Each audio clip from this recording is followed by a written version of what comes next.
All right, good evening, everybody. Thank you all for coming down tonight. We are live from Books and Books in Coral Gables, Florida. So a note to our internet audience watching at home, if at any time during the presentation you'd like to purchase a copy of tonight's book, you could just call the number on your screen. We will take care of that for you. We will get it signed, and we will ship it to you wherever you are in the United States free of charge. This evening, Books and Books is very happy to present Ms. Meryl Comer and her new book, Slow Dancing with a Stranger, Lost and Found in the Age of Alzheimer's. Ms. Comer is an Emmy Award-winning reporter, producer, and business talk show host with over 30 years' experience in broadcast journalism. She is president and CEO of the Jeffrey Bean Foundation Alzheimer's Initiative, which promotes early diagnosis, global innovation challenges, and national public awareness campaigns. She is also a recipient of the 2005 Shriver Profiles in Dignity Award and the 2007 Proxmire Award. In this book, she brings us a profoundly personal, unflinching account of her husband's battle with Alzheimer's disease. With harrowing honesty, she brings readers face to face with this devastating condition and its effects on its victims and those who care for them. Here to tell us more about it, please give a very warm welcome to Ms. Meryl Comer.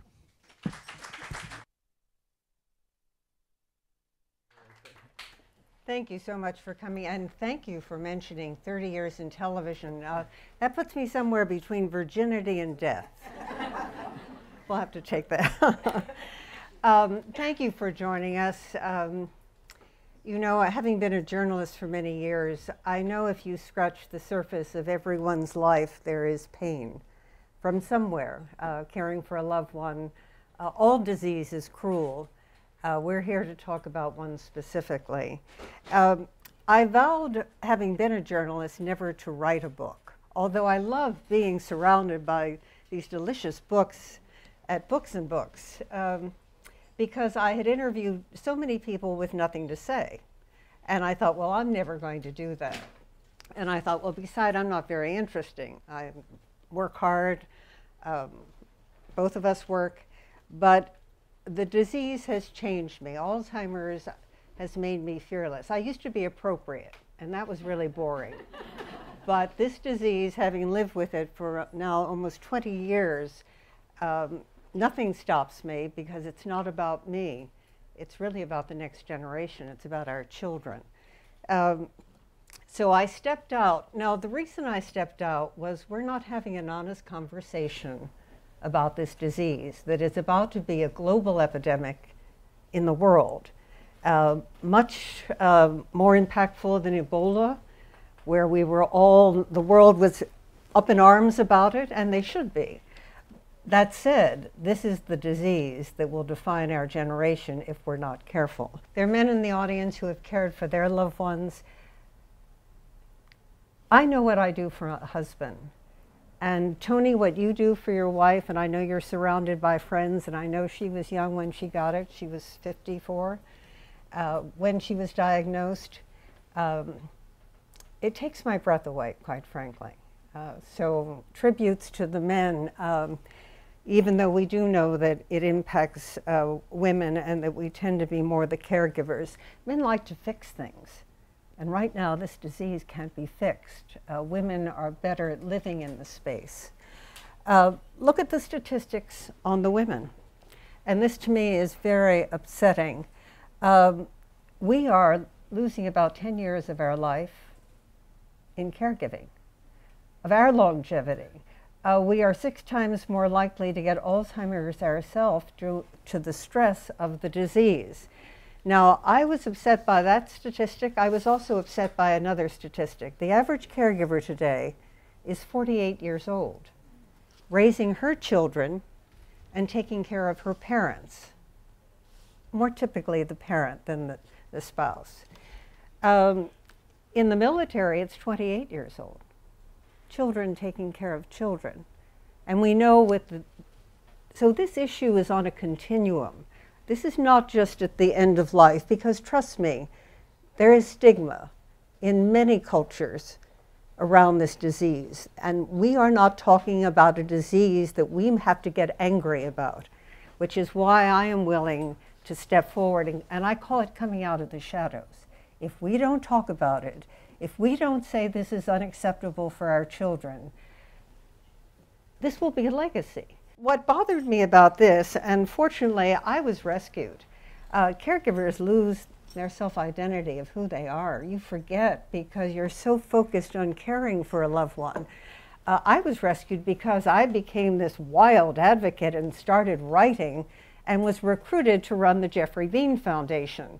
And 100% of the net profits of their company fund philanthropy. So I could dress all the men in the audience in head to toe for Jeffrey Bean.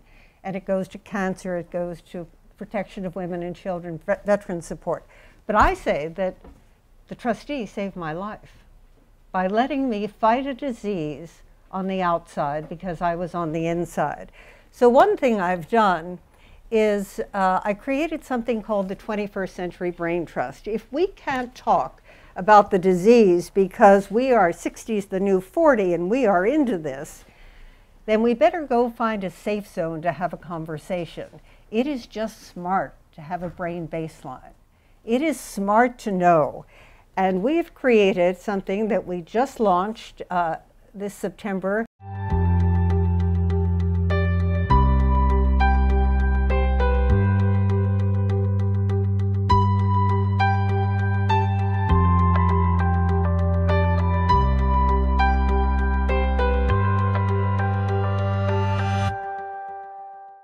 And the idea is you do a survey and then you take a brain performance test. In 8 weeks online, we had over 837 completions, and we are beginning to analyze the early data. What we're finding is that we're too stoic. Because we don't see that we have options, we sort of just lock in and tough it out.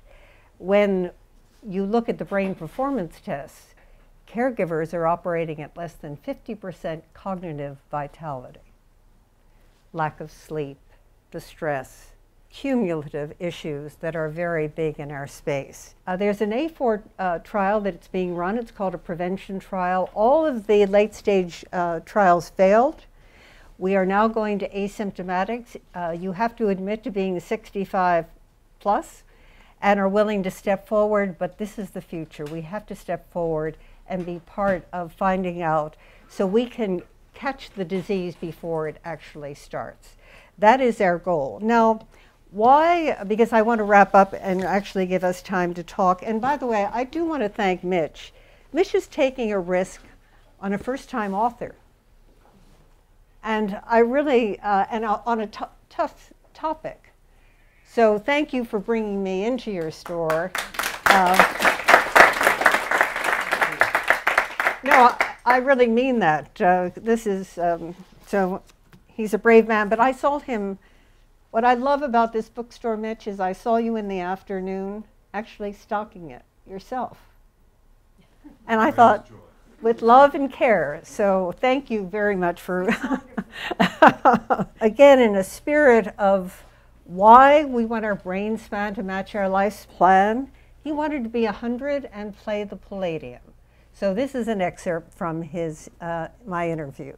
Oh, to be 95 years old, able to charm audiences worldwide, even if it meant looking like George Burns. The most important thing is to fall in love with what you do for a living. That's terribly important. To get out of bed at 95 and have something to do is important. No sense staying in bed. I can't make any money in bed. See you later, Fred. Goodbye, Ginger. Gracie always got nervous when he walked on the stage. I never got nervous. To get nervous, you have to have talent. How many cigars do you smoke a day? Well, the minimum is 10.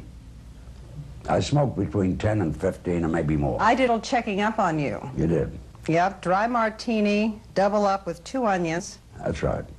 Don't drink water. That's right. Don't eat vegetables. What does your doctor say about it? He's dead. I want you to know that the response to the book, 100% of the proceeds from the book, by the way, support Alzheimer's research.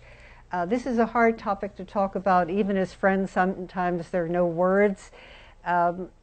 What has made this worthwhile because there was no cathartic in writing it, is that people say thank you for being honest. Thank you for saying what it's really like. By page 100, I thought you were telling my story. So that to me is unfortunately the idea of bringing us all out and having a conversation. Now, the floor is open. I'd like to bring up Dr. Levine to join us. You read the book. Yes. Can you... I just want to thank you, Meryl. Oh, thank you.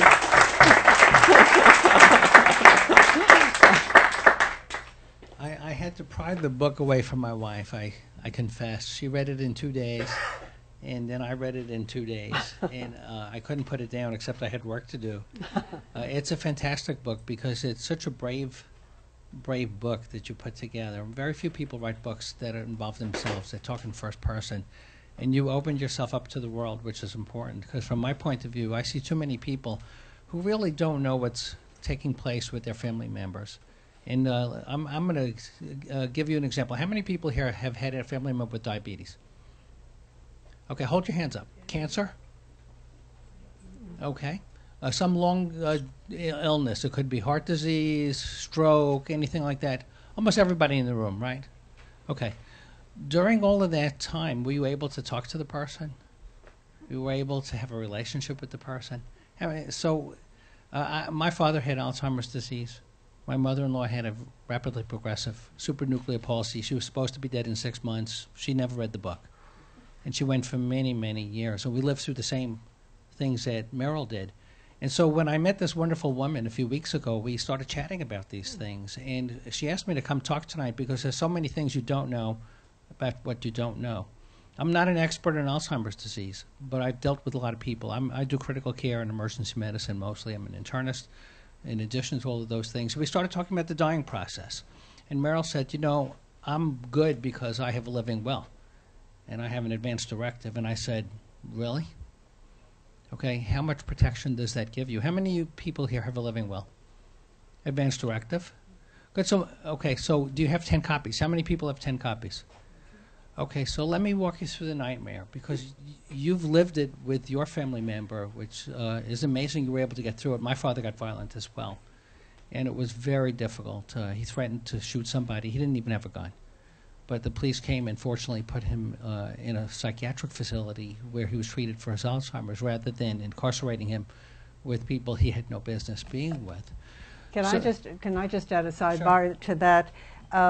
My mother reported me to social services for holding her against a will in a penthouse apartment that I wish I was living in because I had to keep her away from my husband.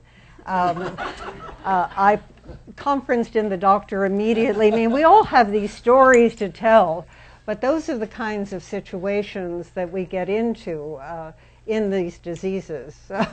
Reading your book, I was impressed that your mother and my mother must have been very good friends for a very long time. So the reason I bring up some of these touchy topics, and it's interesting because I've taught medical students and residents and fellows for decades, is that it's such an emotional topic, and we all deal with it poorly because you're not armed with the information that you need.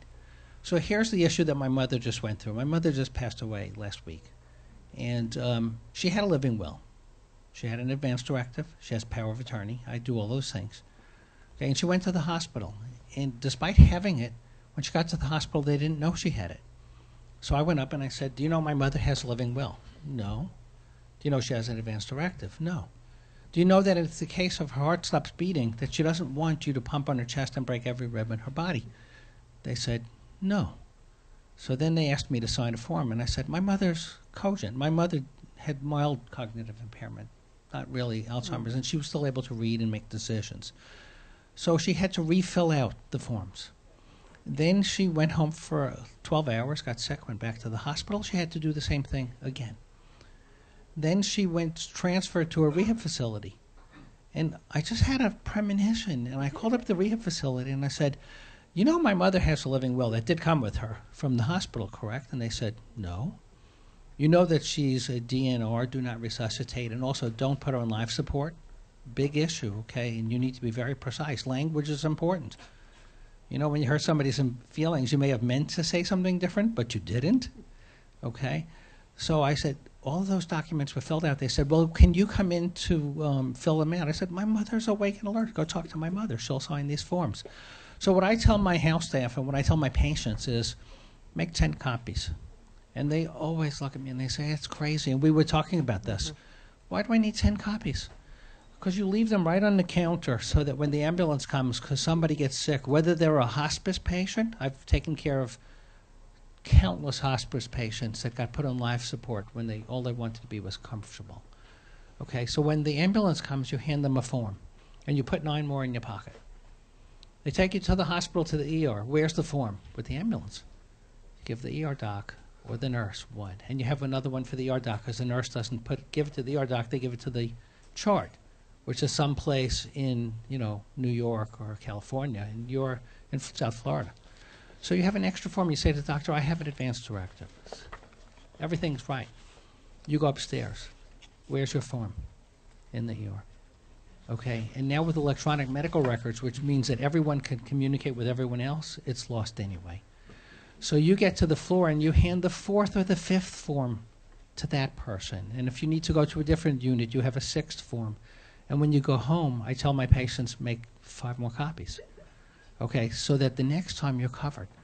So devastating illness, the one person you rely on more than anything else you're going through this adventure with, it's not like cancer, because cancer you have each other and you help the other person through it. It's not like diabetes, and I've had too many patients. It's a horrible illness. You lose limbs and you have heart attacks, you have strokes, but you're with the other person. Here you're by yourself. And that was the other thing I wanted to really say, is that we're trapped as this. And when I was beginning my career, I couldn't understand why families would dump the patient in the ER for a weekend off. And now that I've seen it with my parents and so many other people, this is a tough life. It's 24 hours a day, 7 days a week, year after year. It's not for a week. It's not for a month. May I ask you a question on Sure. that point? Because, and this is in the book, I really talked to the doctors, the doctors kept telling me, and my husband was early diagnosis, that he couldn't last. Well, I had gone through the hard part where he was violent, and I thought, I'll tough it out because I've gone this far. I'll tough it out. There's the Girl Scout in me. It's generational. We're sort of stoic. If the doctors don't know, why can't they say, we don't know? Or why can't they be honest with us? That's a great question. So what we deal with is probabilities, right? My son just confronted me with a book where it scientifically looks at, can you have a drink when you're pregnant? Can you smoke when you're pregnant? And what's the real information? Because there is information out there. And so based on what they knew, they predicted that your husband would follow the usual course. Based on what they knew, they predicted my wife's mother would follow the usual course. But 10 years later, her mother was without speech, without any function, but still able to eat, which is one of the many things I was going to bring up with. If we have time and if people are interested tonight, we could talk about what can you do, what can you withhold. Okay, there's a lot of big topics. Your book brought up so many questions. I'll tell you an anecdotal story. I had a patient on life support in Houston. I moved here a couple of years ago. I ran a big intensive care unit at one of the best hospitals in the country. And this woman came in, and she was on maximal life support. She was on a ventilator, a breathing machine to help her breathe. She was on all kinds of drugs because her blood pressure was so low, there was no way she could survive a minute without those drugs. And I met with her family, and we decided to make her comfort care and take her off all these things and let her pass away comfortably. We backed off on the drugs for her blood pressure, and her blood pressure came up. We backed off on the ventilator. She started breathing. 2 days later, she went home. Now, the good news is her son, who was one of the biggest attorneys in the entire United States, who won multi-billion-dollar cases. I mean, he's not a beginning attorney. This guy is a major attorney. Can't sue me for being stupid. Okay, and I'm not that I'm stupid. It's just based on my experience, this woman was terminal. But you don't really know the answer to that question. If you're religious, if you believe in God, God is the only one who knows that. If you don't believe in God, then no one knows that. Okay, we can only give you our impression of what's likely. So when I have some patients who seem like they're agonal, sometimes we kind of know. We really do know for a fact when it's really that close to the end. But otherwise, it's an educated guess. Yes. Well, let's go back to the point. It's always too soon before it's too late. Please find a way to have the conversation. It's not one conversation. My husband left such a financial mess for me. It took me 4 or 5 years to unravel it. He used to do the taxes, and he was taking care of me, so I signed. It was so nice to be taken care of, I thought. He was tucking them away and hiding them on his way down. So it took me 4 or 5 years. You have to fight. I mean, it's almost insulting what happens. If you love someone, then I think you really need to step forward and have these conversations earlier. My residents, doctors that have finished medical school that are training to learn how to be an internist, to do subspecialty care, were furious with me when I suggested to them the best time to have this conversation is when they first meet their patients in their 20s. What better time to have a conversation than with somebody who's not threatened? If somebody is dying and I run over to you and I go, do you really want your mother to die or live? What normal human being is going to say, my mother, take her? Right? No one's going to say that. And so the time to have these hard conversations is when we're a step removed. You know, if you ever had a stroke and you couldn't do blah, blah, blah, would you want me to do everything for you? If you had a heart attack, if you had cancer, at what point? My partner in Houston had in his will that if he couldn't earn at least 80% of his current earning, that he wanted to be taken off life support. Now that's crazy, but it brings up the point that the best time, and I'm looking around, and except for my son, there's not a lot of people here who are that young here today. And you're all my demographic, right? We're all 60s and 70s. Perhaps there's people older than that. I can't see the whole room, but but we need to think about this when we could think about it rationally and have those conversations with the people we love. We need to let them know what we want, not what they want, what we want. Okay? My mother, when she was younger, wanted everything, but by the time she reached the point that it was the end of her day, she said, I just want to be comfortable. And that's what we need to do as a physician. We need to respect those wishes. So there's lots of things. I actually looked through your book. Oh, you did? And I made a list, but I'm not going to read the list, but if your topics come up on my list, I'll be ready. All right. Oh, this is really open for you. I will say, I'm sure you've all heard about music therapy. What is interesting about music therapy is that music infuses the brain so that it is not in one section of the brain. And that's why we're seeing that we can engage people in ways that we never thought about, because somewhere deep it touches you. So that's one of the last things to go. Olfactory senses. I still cook and make sure whatever my husband can take that I've made. He has not had Ensure yet. And one other last point. No one who has been on the front lines of care ever questions when somebody says, I can't do this anymore. No one. If you have known or cared for a loved one, we never question that. Never second guess. Please, in families, there's too much second guessing by long distance, and people who have not seen what you may be living with day to day in a very personal way. And again, a woman wrote to me and said, I'm sending this to all my kids. They don't get me. If that was helpful for them, then it was worth the writing. So is there a question? Well, we saw some hands, yes. Let me throw out one more thing. Meryl made so many good points in the book. If you don't own this book, get this book and read it. I mean, it is compelling. Rich is going to kick us out in 5 minutes. It's a compelling book. But one of the points she made there that's worth mentioning is you've all had people with cancer, with heart attacks, with horrible things. When somebody has a diagnosis of a bad illness, friends vanish. We're very uncomfortable dealing with that. And you talk about that beautifully in the book. Except let me say, I have 2 friends here who were with me all the way, who never gave, who always let me know they cared. Bravo. And I love Judy for it, and Tracy. And we have friends with cancer, and it's like they're pariahs all of a sudden. When you have a friend with these things, you know, they want to be stoic. They want to hide because they're embarrassed, they're ashamed, they're suffering, but they're suffering quietly. extend the hand to those people. They really need company, even if it's a weekly visit, right? I mean, you needed that touch. Even by phone, Right. even by phone, that was difficult. So let's take a question. Yes. What about insurance? First of all, what have you done and what can people in your precarious situation when they know that their side, from their mother's side, they have it and then they take the test and they have the condition that is 50-50 or even worse if they have the condition that is more closer to 100%.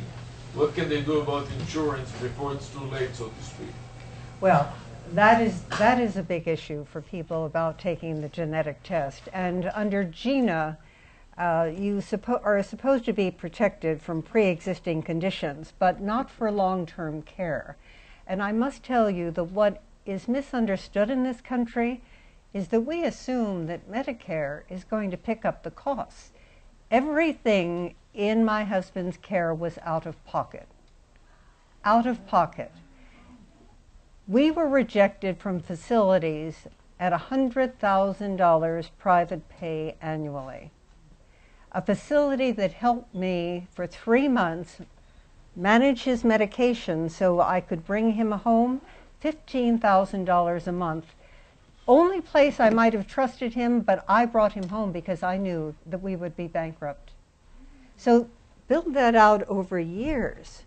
It's getting worse. And if you look at the cost shifting in medicine today, we are responsible for our health. We are responsible for our care. So this cost is bankrupting. If you think of the average American who retires with $6,000 in savings if they're lucky, that is gone. And I say to women, buy it young. I bought my first long-term care policy at 50. My husband had no long-term care policy. But again, these are details. It's your time because I think we need to hear from them. Long-term care will take care of. Long-term. If I get, let's say that I took the test, my mother had it, and I passed the test, there's high probability. You cannot, they would probably not permit you to get a policy. Before I do it, I can get You the could buy the long-term care policy, and then Right. you could. So you all need to hear the message. If you do genetic testing, an insurance company knows, before Obamacare, you're stuck. You can't get the policy. With Obamacare in the future, you probably will be able to get something, but it doesn't cover the whole thing. It defrays part of the cost. My mother-in-law had no assets, so she was able to get health care through Medicaid, not Medicare. Okay, I know a lot of people here probably think, well, Medicare will cover it. It will not. Okay, and so she was able to go into this wonderful nursing home where they took great care of her. She was lucky. Mm-hmm. The opposite of your experience, where there are a lot of nursing homes out there or facilities where the care providers don't really care. Mm-hmm. The $24 billion is spent annually on families who go bankrupt, by Medicaid, on families who go bankrupt. And what are we bankrupting? We're bankrupting the dreams for our children. If the average caregiver is 48, they're choosing between things for their children while they're taking care of the. This is a trap. This is the sandwich generation. Yes, there's a question back there. Yes. I know you said about how men trying to solve problems, and of course, I mean, this forgetting about the financial issue. I mean, we talk about bankrupting for Medicaid purposes, but forgetting about that, why don't, the caregiver is the one that's got the problem, I mean, really living with this. Why not put the person in a nursing home? Again, forgetting about the finances for a moment. It seems like most people don't do that. They keep them at home, whereas if your spouse doesn't know you, why not just put the spouse in a nursing home? 70% of families try to take care of a loved one at home. If you have walked into facilities, if you have really watched, I was a reporter who slept on the floor of facilities with my husband. I saw what went on, and it made me physically ill. Nothing has changed 20 years later, with all due respect, and unfortunately, there are no better options.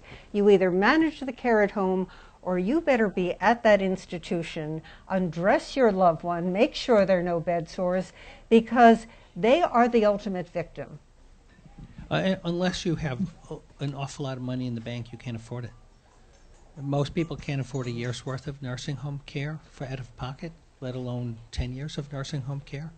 So if your insurance plan doesn't cover it, which most don't, Medicare won't, until you're destitute. So you'll go through every penny in your bank account, assuming it's your loved one, let's say your spouse, for example. And when you have nothing and when you have no house left or to live in, then Medicaid would kick in, and it's a horrible way to spend your senior years. And every time I hear the discussion in the newspaper about, we can't afford Obamacare, we can't afford this, I'm thinking, what if that was me? One of my friends, when he was in his 40s, had a brain tumor, and he's still alive. Thank God it was a benign brain tumor, but it destroyed his career. And he's like yelling, yeah, Obamacare is destroying the country. And I look at him, his name is Tom, I go, you're crazy. If not for that, you would be on the street. You'd have nothing. You and your wife would be destroyed. So think about these things. There was a question way in the back. Yes. Mitch, you had Neil Barnard here talking about Alzheimer's and nutrition and how possibly the impact of being a vegan or eating a whole food plant-based diet could basically forestall it if you start out at a young age. I'd like to get your comments on that. The second observation is what you had just said about having to bankrupt yourself financially. When your husband was first diagnosed, did you go to someone about trying to get Medicaid benefits by planning your affairs ahead of time? Because there's a whole litany of things that you can do that will enable you to avoid the financial hardship. Yes, I will be very honest with you. I was so incensed by elder care law in this country that teaches you how to shift assets, bankrupt yourself. I see that as a safety net for people who really need it in this country. And I did not see myself as really eligible, nor would I want to take away a safety net or ride on somebody else's back. So I thought to use the tax code that way was really upset me. My other option was to divorce my husband and still take care of him. Now, we ought to be annoyed by those kinds of options that we have in this country. I would add that I told my wife the same thing. I said, if I'm ever that ill, divorce me. Don't abandon me, but divorce me. We've worked our whole lives together to try to have a happy ever after, where we could enjoy our later years together. I would hate to destroy her later years because I had an illness that bankrupted the both of us, and I'm gone and she's stuck in her 60s or 70s or 80s and destitute. Reliant on the benefit and charity of others, that's not a way to be. And I don't want to burden my kids either. I think we need to think about those things. So my discussion with my wife was to divorce me, which is, again, it's a horrible way to deal with these things. But our society, which is the richest in the world, doesn't cover these things. How can we come to this point and not have, we're so lucky to live so long now, due to the advances in hygiene and the environment and everything else, and medical care, and yet we haven't prepared for it. So it's a big issue. Answer the question, because you brought up the issue of nutrition. What's good for the heart is good for the brain. Right now, he's the doctor, and I never pretend I'm a scientist. But I will make one point. Do whatever you do. Try the Mediterranean. You can try it, crossword puzzles, more sex, use it or lose it, whatever works for you. But what bothers me in terms of public policy is that it undermines the impetus for research. If we think with a little bit of this and a little bit of that we can protect ourselves from Alzheimer's, we are kidding ourselves. And that is a dangerous mindset to be in. I believe in nutrition. We will try it all, but Doctor? I believe all things in moderation. If you drink occasionally, you're okay. If you drink a lot every day, you're in trouble. If you want to eat a terrific steak like I just came from, that's great. But you need to have a balanced diet. I don't believe in vitamins as a miracle cure-all. I don't believe in pills. We have a lot of tools that could help us, a lot of drugs that will help improve your health. If you have high cholesterol, we could lower it. If you have some other issues, we could often ameliorate them. But all things in moderation make sense to me, and there is no miracle cure. You went through that with your husband. There have been a series of drugs that come out on the market, all of which are supposed to delay the onset of this neurological deterioration. They don't work that well. And I would use as an example cancer drugs that now cost $100,000 a year and have a 10% chance of improving you by 30%. It's like, holy cow, how did we come to such difficult numbers? It used to be easy. If your appendix ruptured and I took it out, you lived. It was really very, very straightforward. So I would tell you, be wary of some of these miracle cures. Yeah, eat healthy, exercise, the trying to keep active. There's a lot of writing about doing mental exercise to try to keep yourself young. But if you were dealt a bad hand, you need to be prospective in dealing with it and say, I do have a 50%. If you had the allele and had 50% chance of it, you have to say, I need to plan for that. Okay, you can't hope to have a good outcome. Plan for the worst, hope for the best, and that's a good way to doing it. We'll get back to you in a minute. I know you've had your And hand. I don't think any of us really would want to be remembered that way. If you have seen this disease, I don't want to be remembered that way by my grandchildren. And how many of you would want to be, unfortunately, like Harvey, your husband, not aware of what's going on, not able to interact, but go be taken to the hospital and the family member says, please do everything for them, I want everything. Wouldn't that kind of make your skin crawl? I see patients with ulcers down to the bone in fetal position because they're so contracted from their illness, from their dementia. And the family says, I want everything. Not my family. My wife knows what I want. My kids know what I want. If I'm that sick, make me comfortable. Plan ahead. Plan for the worst. Okay, hope for the best. You had a question. We have time for one more question. Yes. I just wanted to know what you would suggest we do to help change public policy, to do something about what's going on, rather than feel this is terrible. What can we, from our position, do to make a difference? Well, thank you.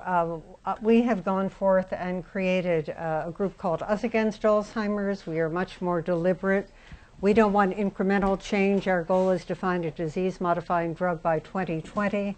Out of respect for the various cultural differences, we have Latinos Against Alzheimer's. We have Women Against Alzheimer's that I co-founded because, not unlike cancer, women will need to step forward in great numbers and do what they do. African Americans, culturally the stigmas are different, the respects are different, what we do.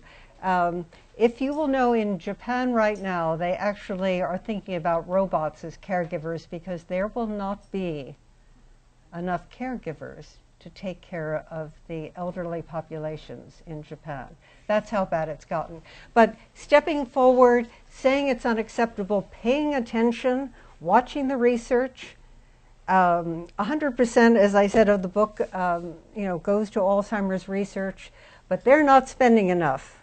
And we can see the train wreck coming, so we really encourage you all. There's something in the book that will show you if you want to join on. We need your voices. We need you to step out and join us in this fight. We are going to move to the side because body language tells me that we have overstepped. Can I just... What? I'm not cutting anyone off. Can I just say one more thing? Absolutely. As you deal with these things, first of all, I know there's more questions. We'll stay for a few more minutes unless you're in a We'll rush. stay on the side. We'll stay on yes, the side to answer more questions because I know you've been so patient. And a few more things. How much is enough? What can I hold back? Okay, these are big questions that you should discuss with your family and with your physician.